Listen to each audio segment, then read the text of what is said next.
तस्बीह पढ़े मकारा वाली,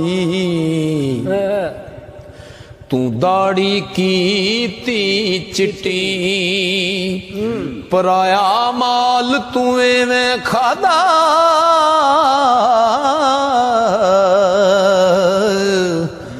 जिमें तरकारी लगदी मिठी। ना तू मदर मसीती वड़िया, ना कबर देरी डिठी, खबर तदों होसी बुलिया,